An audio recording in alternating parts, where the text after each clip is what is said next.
Hello, and welcome to the Writers and Illustrators of the Future podcast. This is John Goodwin, your host. This podcast is dedicated to the aspiring writer or artist and will provide inspiration and tips from top professionals in the field, along with contest winners. And we've got 3 amazing contest winners.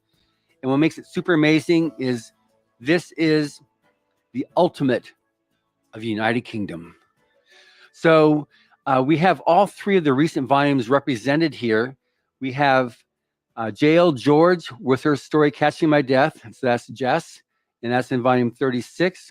In volume 37, we have Dan Watson, who was the grand prize winner that year with his amazing illustration of how to steal the plot armor. And then from this year, from just a very lovely story called Lilt of a Lark, Michael Panter. So welcome all 3 of you. Thank you. Thanks, John. Thank you so much. So Jess, since you've been waiting the longest to come here to the United States for this, having to wait out the pandemic. Mm-hmm. So both at dinner time, we were talking, both myself and Emily, just, we love your story. You know, Thank you so much. it was great. So Catching My Death obviously isn't one of those fun fairy tales. It's you're more into the dark fantasy. Is that your normal bent that you like to write? Yeah, I tend to do a little bit of sort of darkish contemporary fantasy and a little bit of near future sci-fi. Yeah. So explain a little bit, like, when I read the story, it was like, it's so appropriate for the story, but you would have no idea what she thought of and what she came up with the story. So a bit about your story. Okay, so yeah, it really started from just taking the phrase "catching my death," which, you know, is the sort of thing, if you go out without a coach, at least in the UK, your mum says you'll catch your death. Yeah. Just taking it literally and kind of envisioning the death as a creature, and that was where it started. And it just kind of, I just started building up a little world around that, about, you know, what it would mean if you could see how someone was going to die, or at least a vague idea of it, and how that would affect their life and their chances. Yeah, and then swapping out, that was like, whoa. So anyway, it's a super way cool story, and we really enjoyed it because Emily and I, my wife, I'm the president of Galaxy Press, and she's the vice president of public affairs. So we proofread the books before they get go to the press. So we really enjoyed that proofread that we did there. Okay, so now Dan. Like I Hello. said, you were the grand prize winner there of the Illustrator contest for volume 37. So in How to Steal a Plot Armor, it's a brilliant, I mean, it's just amazing art that you did there. So a bit about your art, please. What you like to do and how you paint. Yeah, sure thing. I love painting. I love painting for books mainly. I've also done games. I've had a recent piece for Warhammer that just came out with the Black Library. I've That's done cool. some internal pieces for Brandon Sanderson, who I think was a past writer and now judge. Mm-hmm. And now I've done some games work for Monty Cook Games too. And yeah, my work ranges from fantasy, sci-fi, horror, and this one here you did here on the How to Steal a Plot Armor, that's fantasy. So that's just like, so for me, what really struck me was the depth that you created. So your colors, you've got all these dark colors, but it's just the detail you're able to create on your art is just amazing. Oh, thank you so much. Yeah, a big inspiration of mine was N.C. Wyeth, who's a golden age illustrator, and I love his colors so much. I've done so many studies of him, and I've tried to do a spin on his work just because Luke Wildman's story was so adventurous and so fun. I just tried to make it a bit more modern and give it like a fresh look. Which was amazing how you did that. Now, Michael, Lilt of a Lark, just as hers just really captured my attention on Catching My Death, was just like, whoa, I didn't see that one coming there. Yours was such a fun story to read. Glad you liked it. I am too. Yeah. But then actually, you should be most glad that the judges liked it. Yes. They're the ones that did the voting. Exactly. Yeah. I'm also very happy. Okay, good. A little bit about your story that you did there in Lilt of a Lark. Yeah. So started. I was just listening to a piece of music one day and thought about how it can have a big impact on people's moods.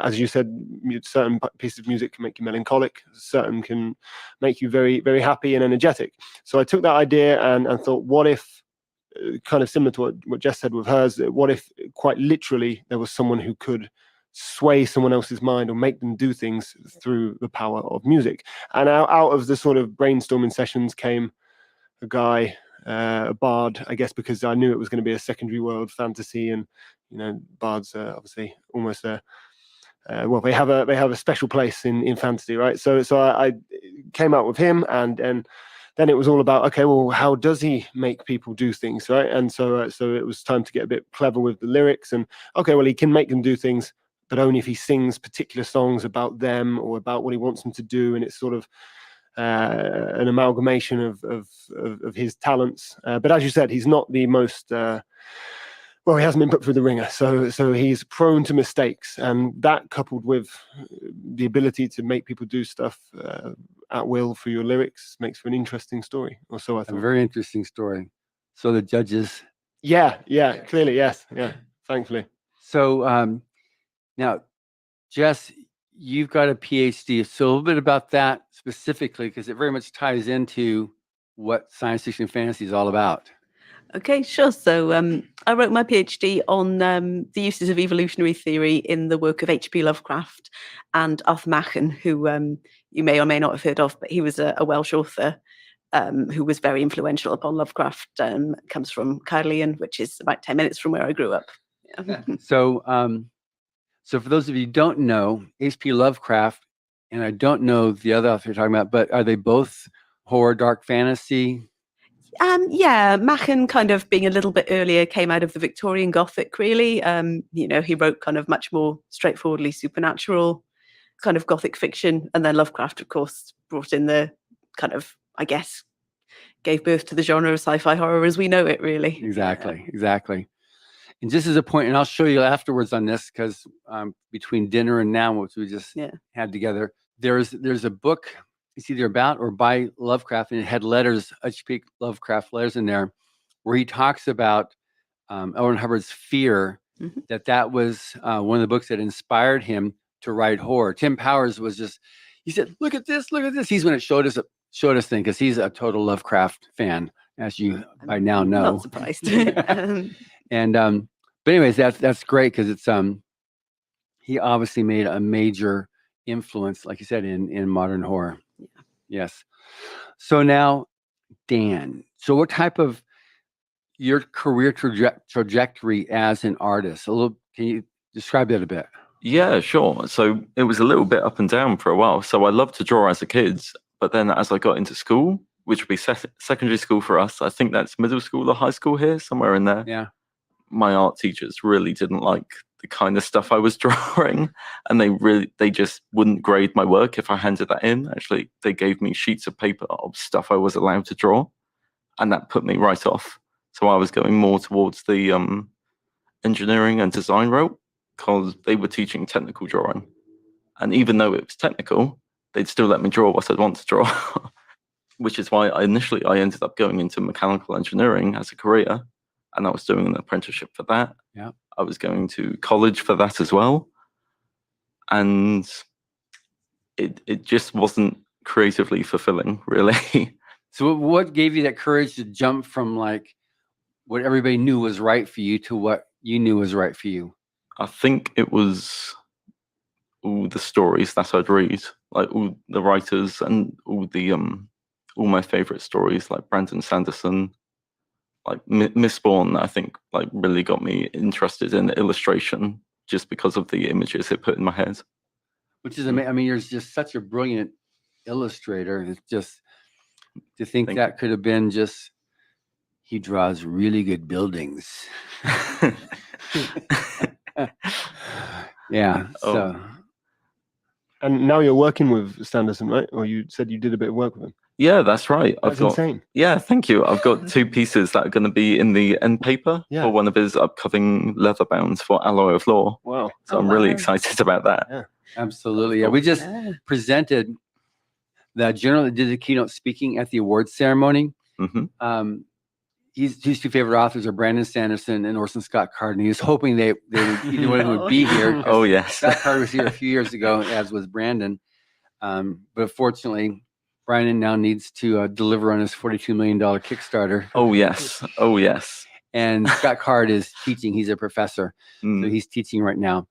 But Brandon sent a leather-bound set of The Way of Kings that he autographed for the journal for his birthday, and the end papers are just so beautiful. He's got such quality work on these leather bounds that Brandon does. So that's quite a it's even more so recognition for your quality of art that you're in, that you're creating his end papers and stuff like that. Yeah, they're amazing books, and I'm so proud to be a part of them. Yeah. I think he will be launching a Kickstarter for that as well, though Really? I doubt it's going to be this year.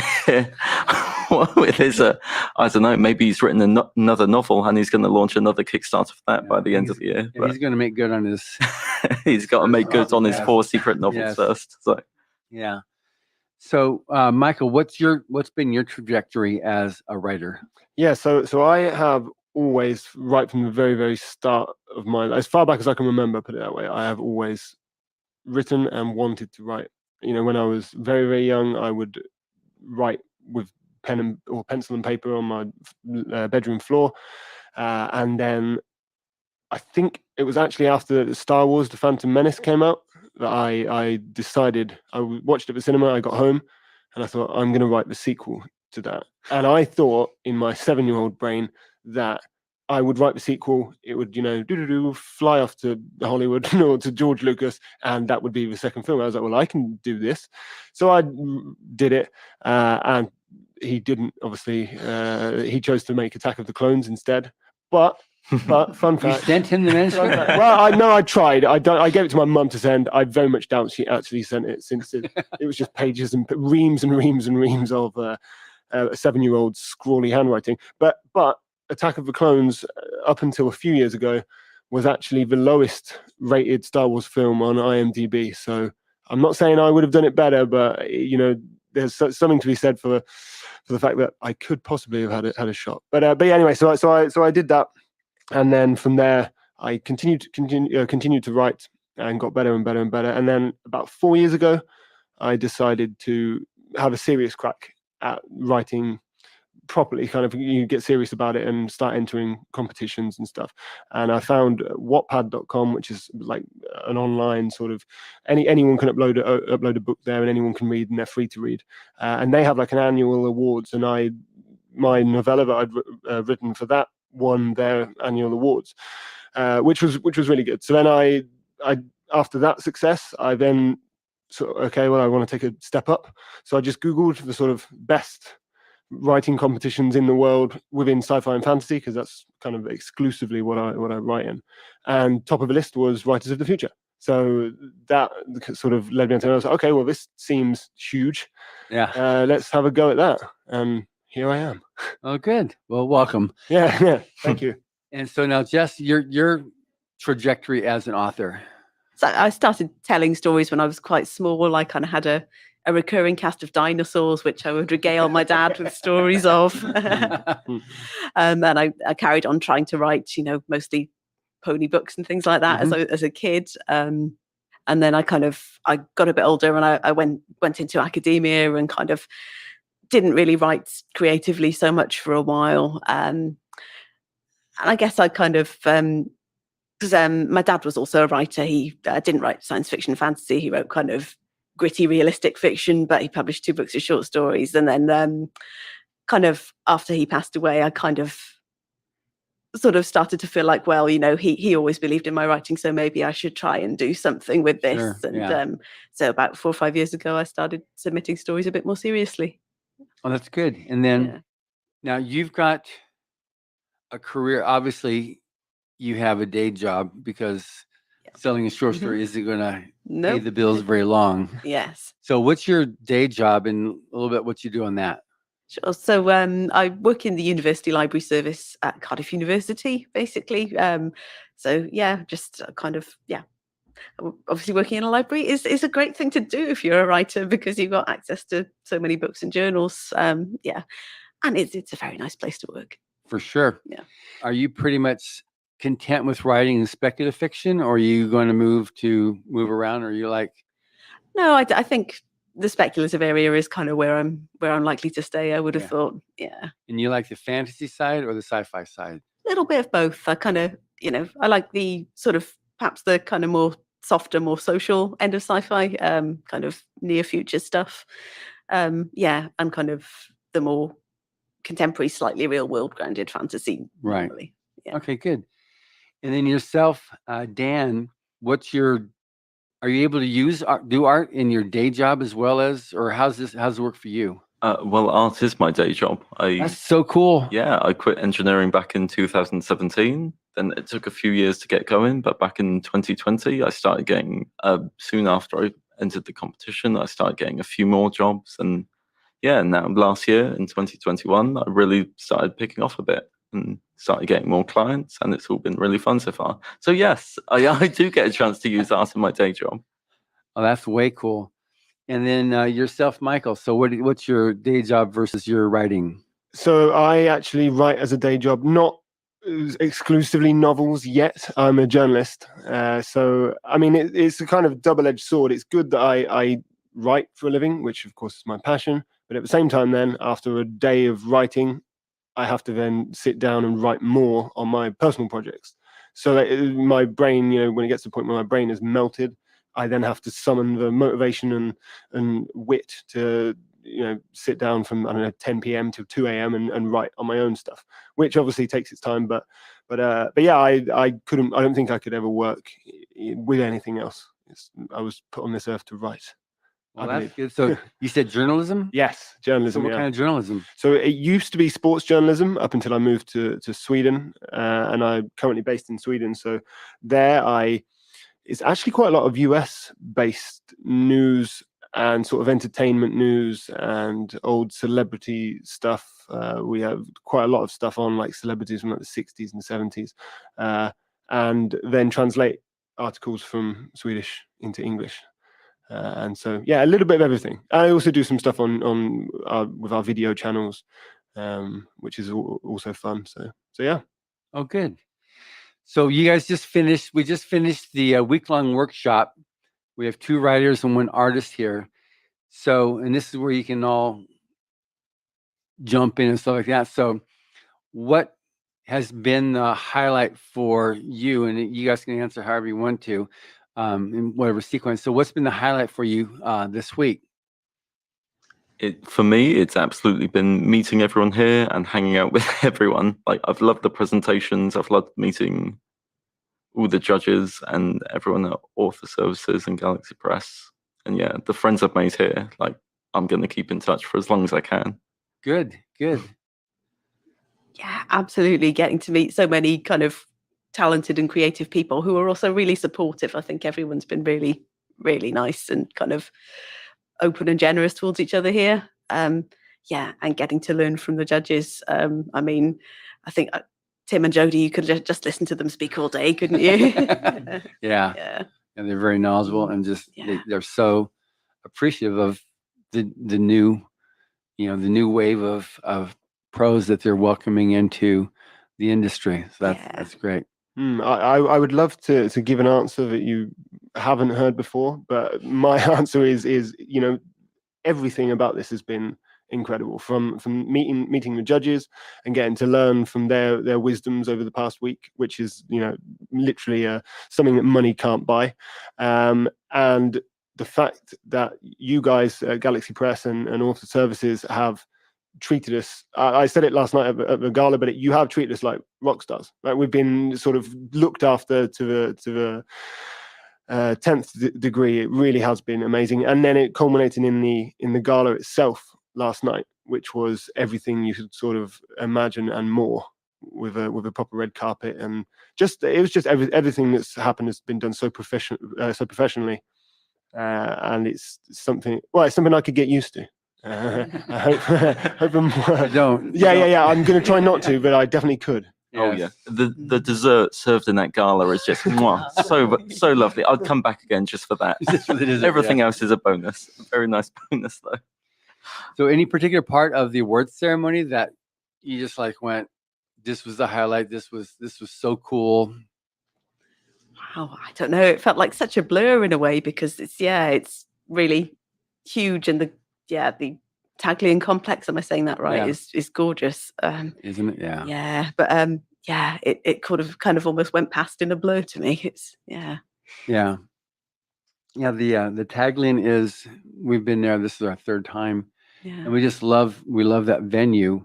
The whole setup on the red carpet, with the media that's there. And then because we had the major wire services that covered it, but we also had Xinhua, which is the biggest wire service for the Orient. They're covered it in all the photos and stuff like that, and they're huge. So it was, and then a lot of stuff in between. So it was really good on that. And then we had, I think it's 3.8 million people listening and or watching to the broadcast last night. So that was pretty fun. What did you think of the general as the keynote speaker?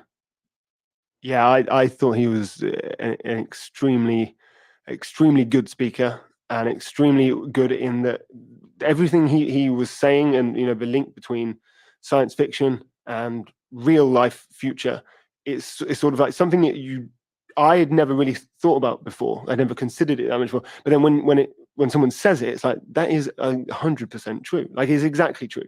And it was just good to be able to sit and listen to someone with such incredible life experience.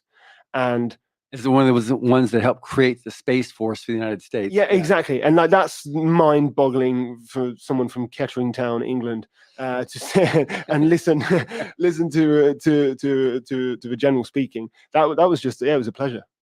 Good. Yeah, for sure. He seemed like such a lovely chap. I spoke to him a little bit, like just afterwards on stage, and he seemed really, really lovely. And I didn't expect him to be such a down to earth and just really nice guy. He's a very, very nice guy. Very nice guy. So on the workshop week itself, there were the essays that were gone over. There were the Tim and Jody, obviously, and then there were the other guest lectures. So what were some? I don't want to say like what was the highlight, but what were some of the highlights for you, Jess? Oh wow! I mean, obviously, I think everyone says the 24-hour story is a real experience, and it was. Obviously, it's a lot of pressure, but it's great to kind of feel that actually, I can create something like that under that kind of pressure, and obviously getting to read the stories of the other winners as well was brilliant. Yeah. That's good. And then yourself?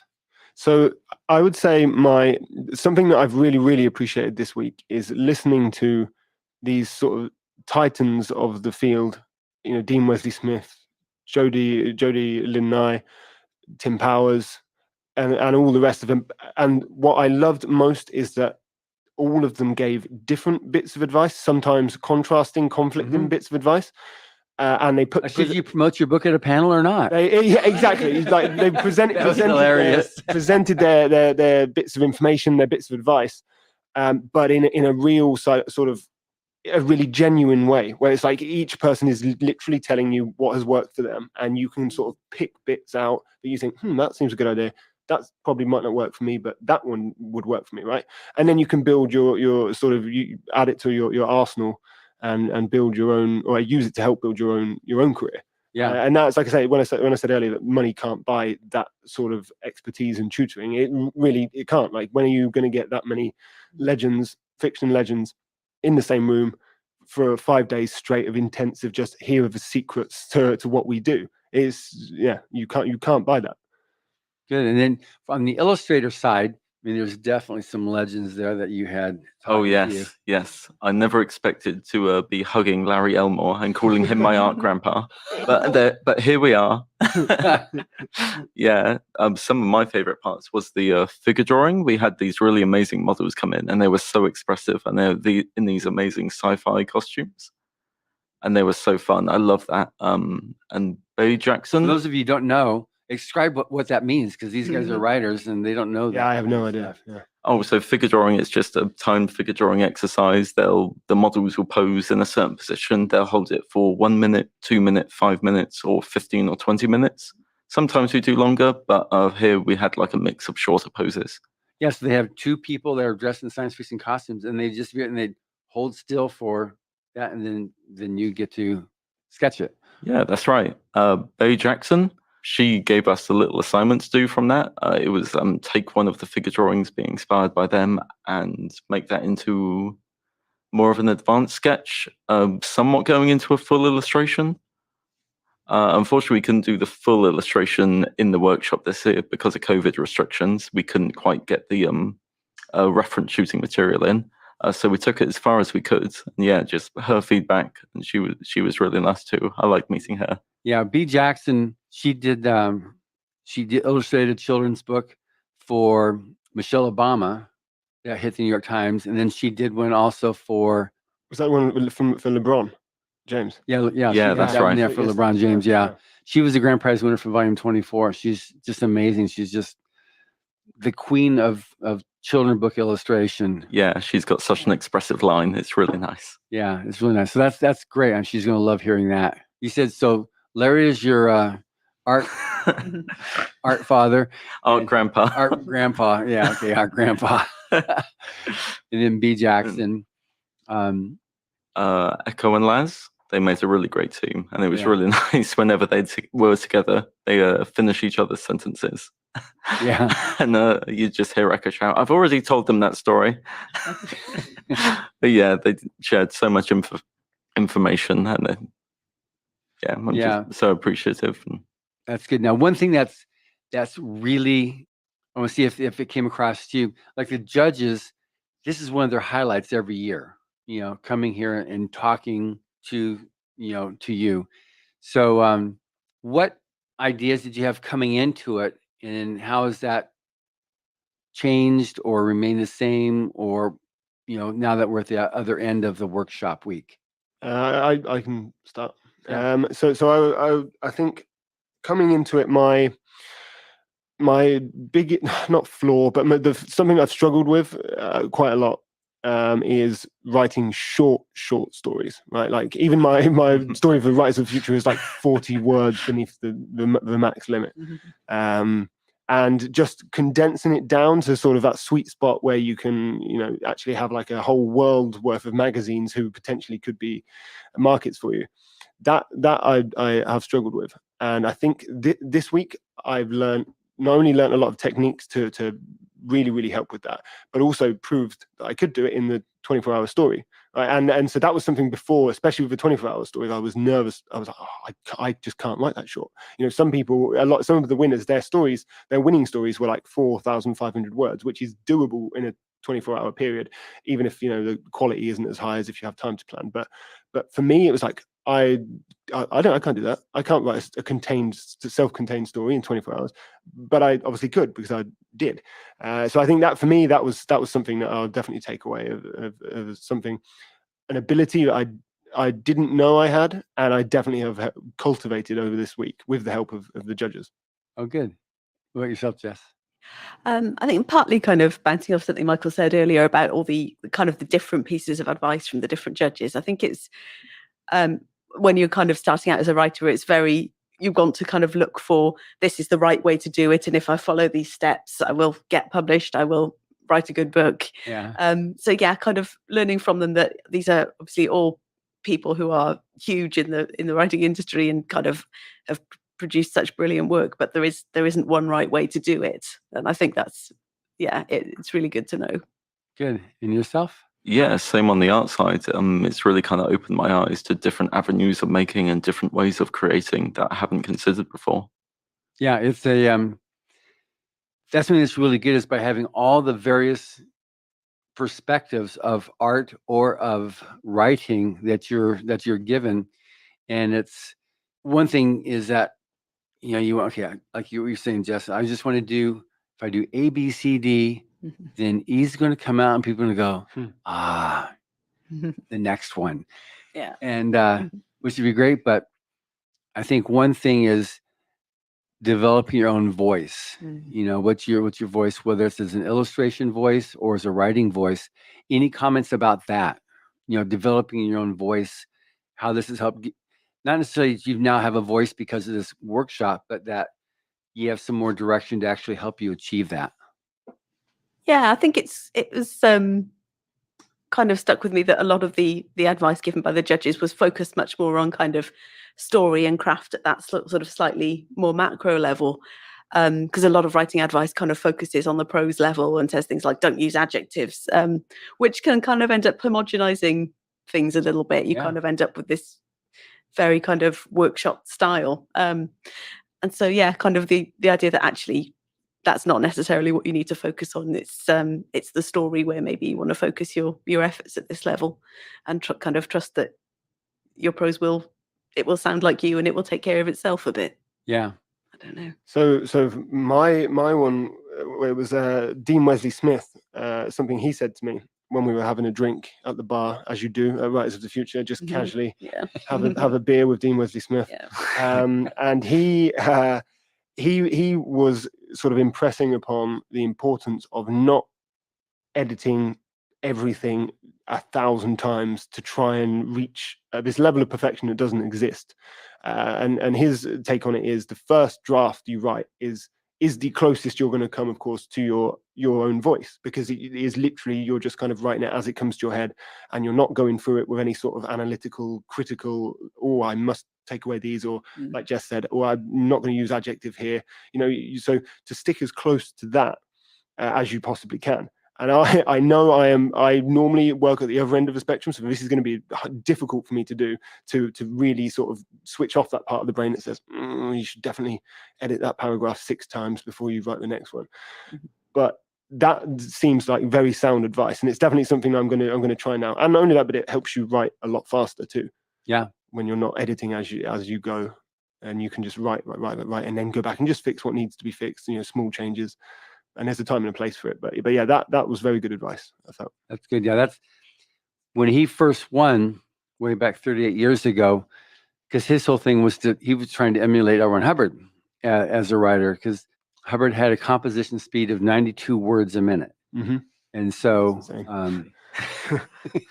so in A.E. Van Vogt, I don't know if you met his wife. She was there last night, Lydia Van Vogt. She was sitting next to Kevin Anderson.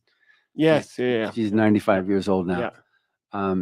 But he told a story once, watching Hubbard write a story. He'd put the paper in the typewriter and he looked towards the wall and he'd start typing. And as he was creating the story, he'd be typing, because he was able to type 140 words a minute, but his composition was that. So it was for him.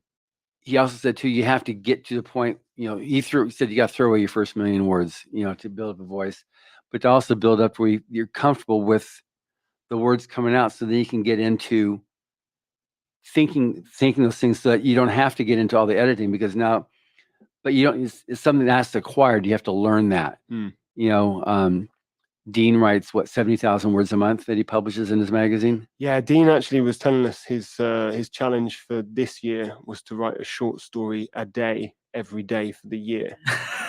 And like that just blows my mind. It's like the 24-hour challenge that we all geared up for and stressed over. He does that every day as well as living a life.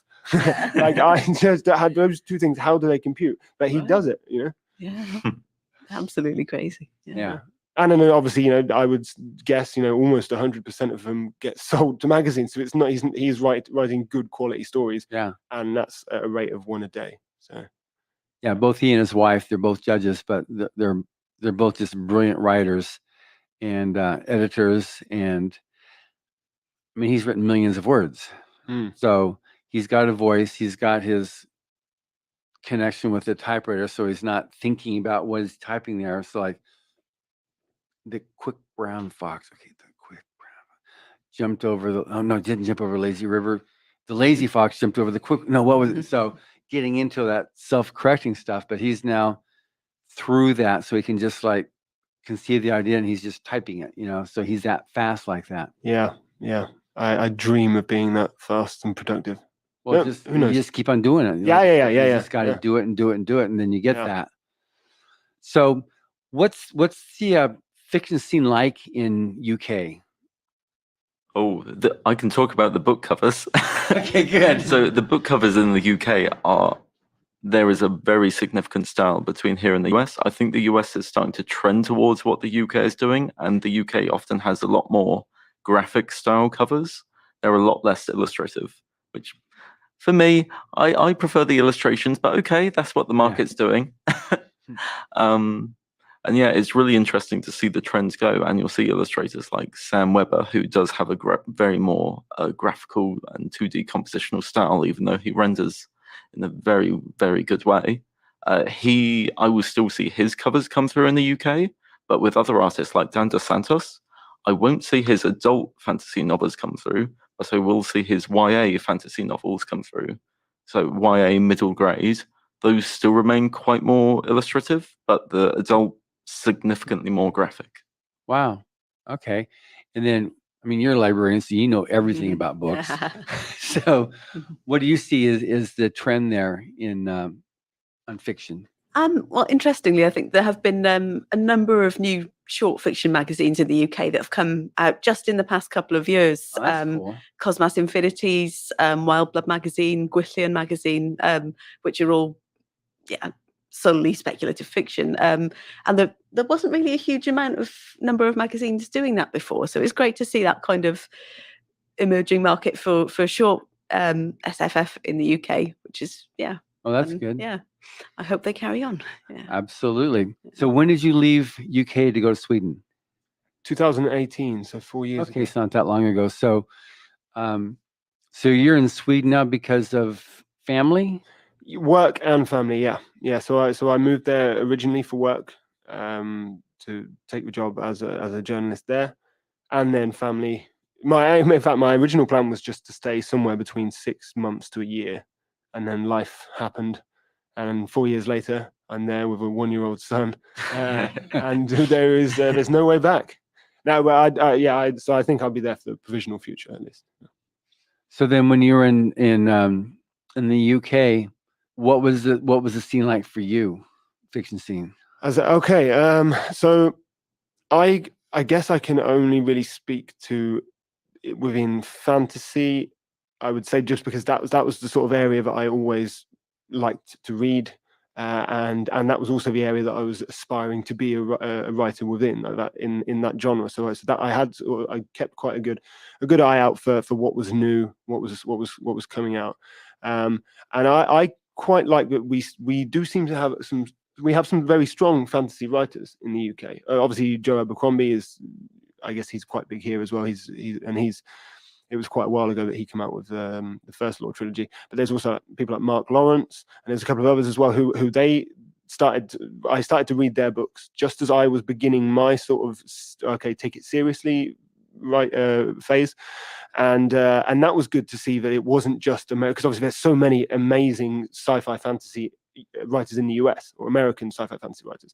So it was really sort of encouraging for me to see there are some equally good ones in the UK, and that are being newly published, like sort of aren't from the 80s and 90s, but are springing up now. So it's like, well, that's sort of opens up the door, at least shows the path to what can be done, if that's if that's what you aspire to be. Cool. And then on the workshop, we had all the various essays also by, I think it was one by Algis Bodas and several by Hubbard that he wrote in the 30s and 40s, but then the instructors still use them. They said some of the stuff might be dated in terms of execution, but the principles remain just as valid now as when they were first written. So Michael, any particular essay that stands out that you look at, okay, this really makes sense to me, this I can see how this will help me? Okay, so I liked the suspense, the essay on the art of building suspense, and because that's not something I really think about too much when I write. So of course it comes sort of naturally when you're writing tense scenes. It can come, but to look at it from a more analytical standpoint and actually break down the sort of what it includes, and then obviously like I said, you can kind of almost reverse engineer it. And if you know what it consists of, then you can apply it, think of a scene and okay, I'm going to build this scene to be suspenseful. So that one was good. And I also liked the L. Ron Hubbard essay on, I can't remember what the title was, but that was about being productive, sort of how your word flow and how many words you're getting out. And as I said, for someone who traditionally has lent more on the sort of, I'm going to write 300 words today, but they're going to be perfect, as opposed to I'm going to write 2,000 words today, and probably 1,600 of them will be very good words.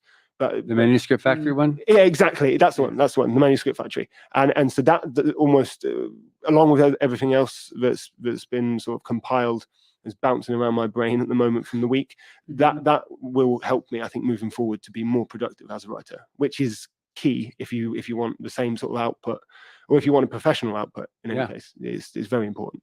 Good. And Jessica, do you have anything that? I'm going to agree on the suspense essay. It was actually interesting to kind of look at that and think that you don't only have to be writing kind of a horror or thriller type of story to apply that, and that you can weave it into your work in different ways as well. Yeah, what makes a person want to turn the page? Exactly. Yeah.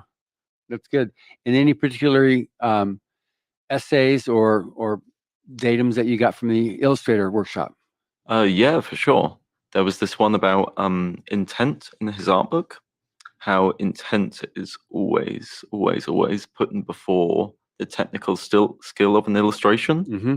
And I'm very happy I got to hear that again, because I forget it. And a lot of people forget a lot of lessons, and they just need to keep on hearing it.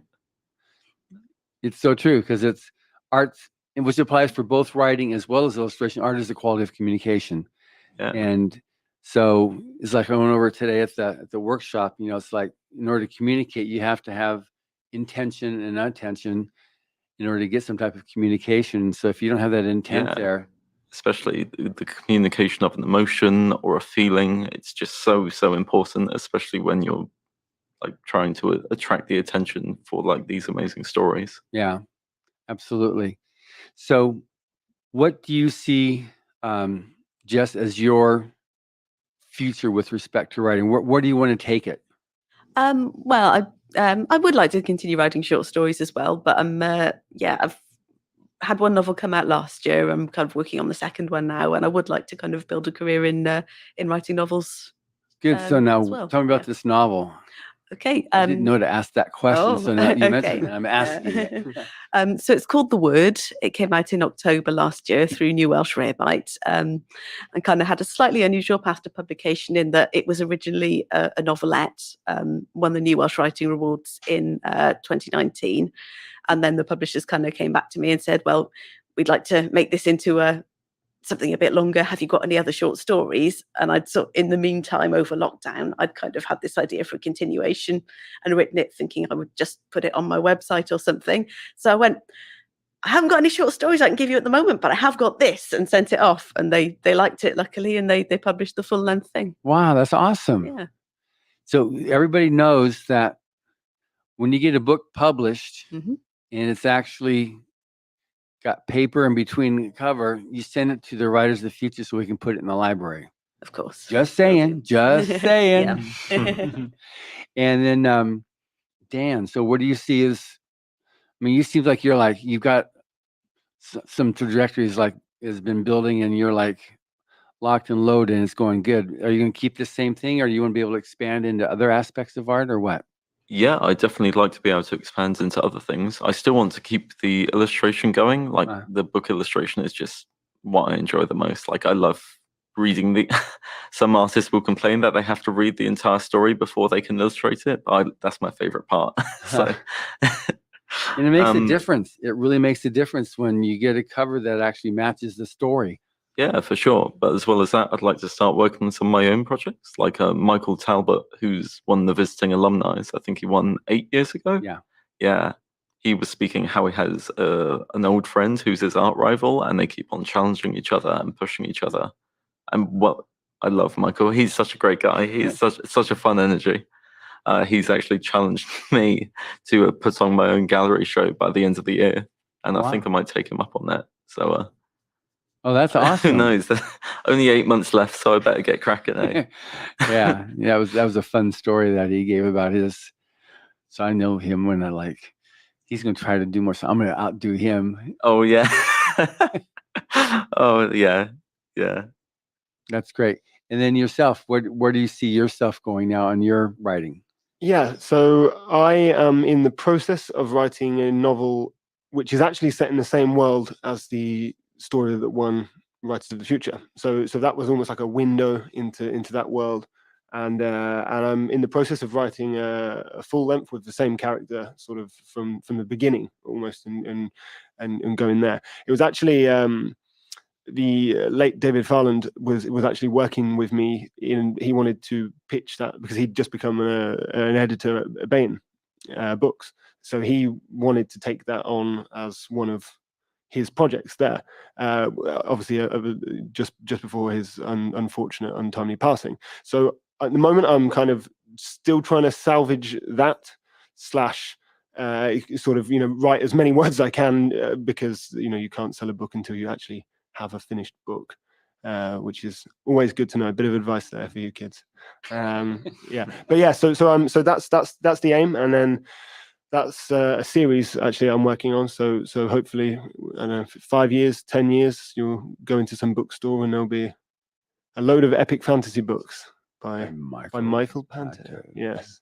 Hey Michael, you looking for an illustrator for those there? I actually would love an illustrator for that. Although I'm going to have Brett Stump will be extremely betrayed. Oh, that's entirely fair. If I throw him under the bus, but if his Brett, heart bleeds for Brett. Yeah, if Brett should for some reason not be able to if he's too busy, he's too successful, I'll come knocking. Because you're clearly not successful enough as it is doing books for Brandon Sanderson and Warhammer.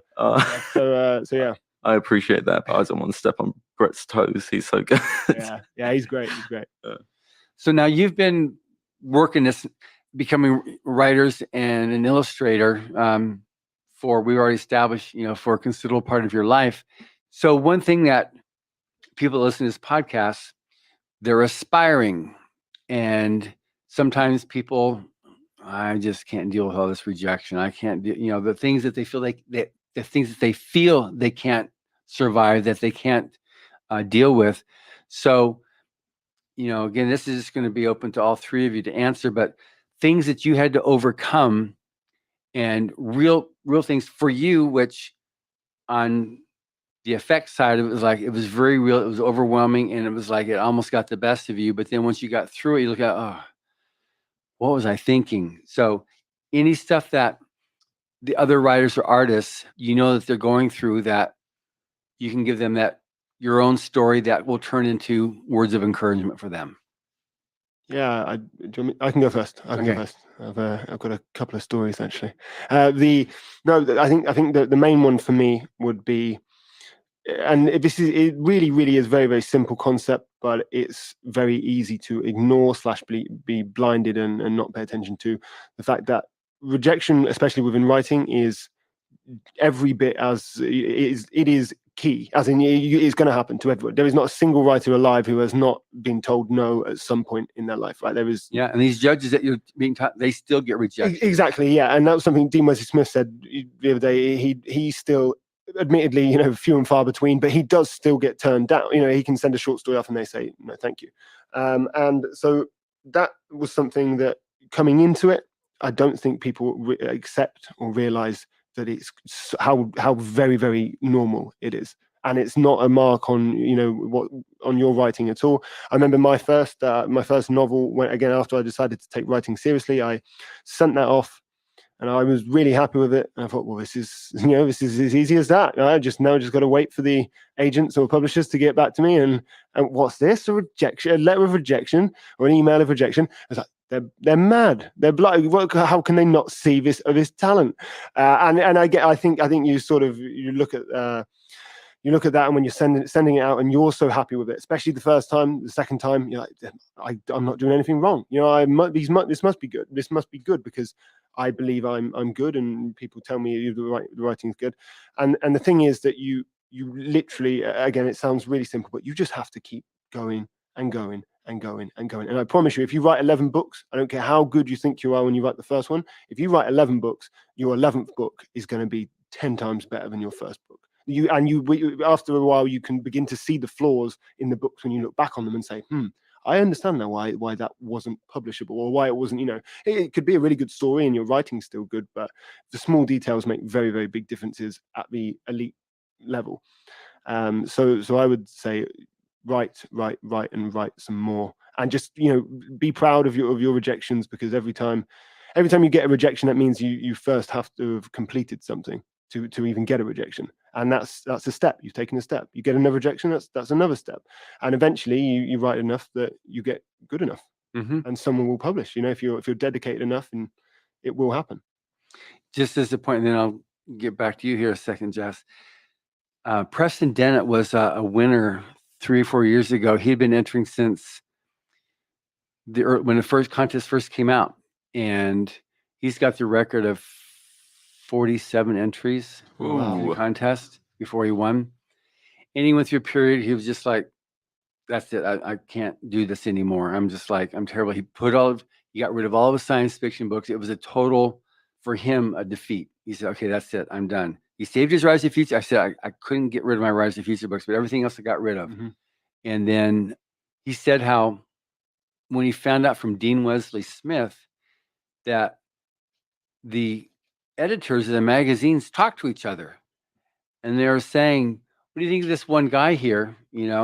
And he was starting to build up a name. They were just like, hey, he's ready. Who's going to be the first one to publish him? And they're going back, who's going to be the first one to publish him? And then he disappeared. He stopped writing. And he found out later that there was a workshop or something that Dean Wesley Smith was given. He was talking about the Topanga Canyon story, about this guy from Topanga Canyon